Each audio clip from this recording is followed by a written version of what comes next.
The other day, Andrew Scheer released his foreign policy positions in the lead up to the election. He gave a big picture speech on all the foreign policy issues of our time, all the issues that Canada faces right now and is grappling with, including Arctic sovereignty, cybersecurity, the big players in the world we have to deal with, like Russia and China. Now, there are a lot of ideas and there are a lot of things worth talking about, a lot of things worth considering. But it wasn't any of those specific ideas that struck out to me so much as a bigger picture issue, and how that bigger picture issue contrasted with Prime Minister Justin Trudeau's foreign policy, or his lack of foreign policy. And that was the contrast between the idea of moral clarity and moral relativism. Andrew Scheer seemed unafraid to identify the threats and the challenges Canada faces today, speaking about them in clear terms and speaking rather specifically and unapologetically about what he would like to do about them. That's called moral clarity. The threats we face in the 21st century may have different names, but we are having similar debates about how we engage with them.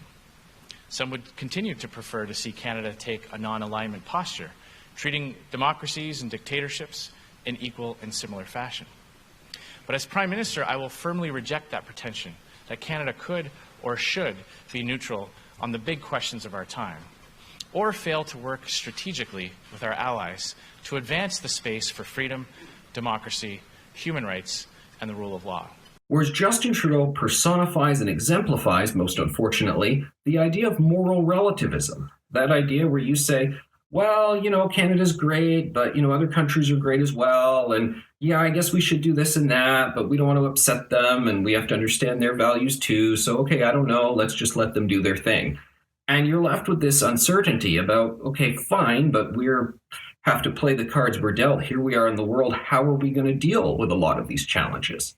Now, in the lead up to the 2015 election, Justin Trudeau never actually articulated much of that. He did leave a very moral relativist position. He talked about Canada's back in this very sort of mushy, broad way, based on this mistaken notion that Canada had always been peacekeepers and we had somehow stopped being peacekeepers, and then there were places in the world that required our peacekeeping leadership. And I want to say this to this country's friends all around the world. Many of you have worried that Canada has lost its compassionate and constructive voice in the world over the past 10 years. Well, I have a simple message for you. On behalf of 35 million Canadians, we're back. It was all rather disconnected from reality, and we've actually seen a lot of that come to fruition lately. There's a big challenge where if you cannot identify your threats, if you cannot list your threats, how are you going to deal with them?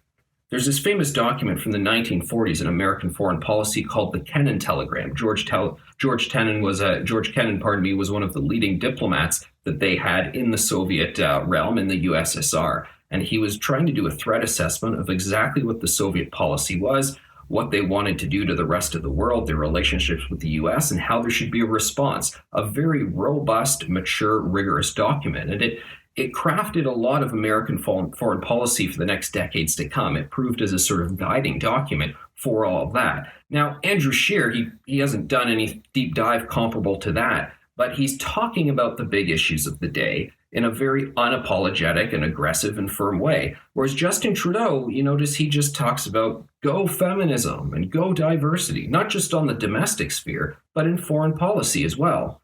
On Wednesday, Canadian Prime Minister Justin Trudeau visited UN headquarters for the first time since becoming leader of his country. The reason? For this self-proclaimed feminist to talk about gender equality. And that's all great. I mean, those are both phrases that you go, okay, sure, we can all support that sort of stuff. But it's not a clear and coherent foreign policy. And perhaps that contrast, why Trudeau is a moral relativist and why Andrew Scheer and Stephen Harper had a bit of moral clarity, perhaps that contrast and Justin Trudeau going down the route that he went and having that lack of coherent perspective is why Canada has found itself in the place it is at right now, where we're not doing too well on the world stage, whether it's the embarrassments in India or where we find ourselves with China now. So lots of interesting stuff put forward by Andrew Scheer, things very much worth considering.